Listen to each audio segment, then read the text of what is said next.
আসসালামু আলাইকুম গাইস। আজকে চলে আসছি আমি ছোট মাছ রান্না নিয়ে। তো সবাই কেমন আছেন? যে যেখান থেকেই দেখছেন আমার ভিডিও, আশা করি সবাই ভালো আছেন। তো এখানে আমি ছোট মাছটা আগে ধুয়ে নিচ্ছি।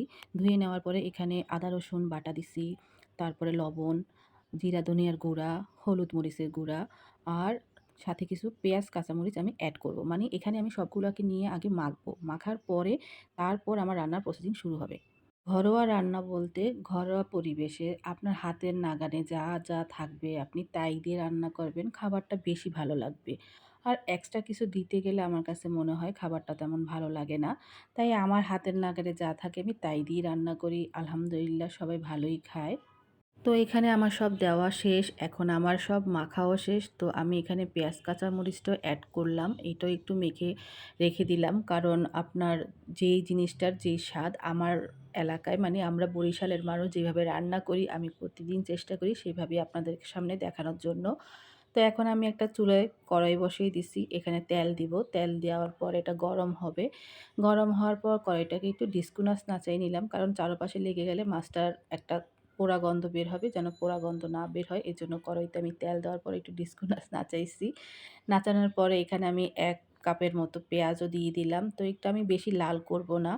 লাল না করেই মানে হালকা ভাজাটা দিব। তো হালকা ভাজা দেওয়া আমার প্রায় শেষ। এখন আমি এখানে আমার সেই আগের মাখানো মাছগুলোকে দিয়ে দিলাম। তো দিয়ে একটু হালকা করে ভেজে নিব।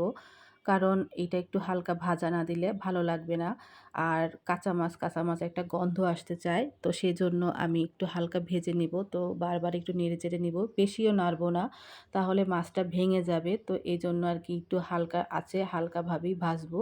ভাজা হয়ে যাওয়ার পর আমি এখানে তারপরে পানি অ্যাড করব। তো এখানে পানি অ্যাড করার আগেই আমি মাছটা থেকে যখন একটু হালকা পানি বের হইছে, সেজন্য এখানেই আমি টমেটো দিয়ে দিব। এতে করে হবে আমার টমেটোটা একটু হালকা আঁচে পাবে। আঁচটা মূলত আপনার টমেটোটা সিদ্ধ হবে কিন্তু ভাঙবে না। মাছটা হালকা ভাজা হবে কিন্তু ওইটাও ভাঙবে না। তাতে হবে একটু ভাজা মাছটা হবে আবার নরমও থাকবে। তো এখানে আমি টমেটোটা অ্যাড করে ফেলছি। এখন এটাকে একটু কষিয়ে নিব। আর কষানো পর্যন্ত আপনারা আমার সাথেই থাকুন।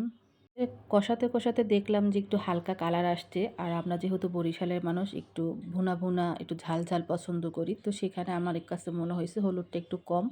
তো এখানে আমি একটু হালকা হলুদও অ্যাড করছি। অ্যাড করার পরে আমি এখানে পানি দিয়ে দিলাম। পানি দিয়ে এখন নেড়েচেড়ে দেখব যে আমার এখানে ঝোলটা কি পরিমাণে। তো দেখলাম একটু কম, কারণ আমার টমেটোটাও সিদ্ধ হইতে হবে, মাছটাও সিদ্ধ হইতে হবে। তো এইজন্য আমি আরেকটু পানি অ্যাড করলাম। তবে বেশি পানি দেওয়া যাবে না। বেশি সিদ্ধ হয়ে গেলে মাছটাও ভেঙে যাবে, টমেটোও ভেঙে যাবে। এখন আমি আর নাড়াচাড়া বেশি করবই না। কারণ যত বেশি নাড়াচাড়া করব ছোট মাছ তত তাড়াতাড়ি ভেঙে যায়। তো এইজন্য আমি নাড়াচাড়া না করে এটা ফোটা পর্যন্ত অপেক্ষা করব। এখন আমার তরকারিটার ঝোলটা ফুটে আসছে। ফুটে আসার পর একটু পানিও ঝোলটাও কমে গেছে। তো ঝোলটা কমার পরে এখন আমার রান্নাটা প্রায় শেষ। এজন্য আমি ধইনা পাতাটাও কুচি করে দিলাম।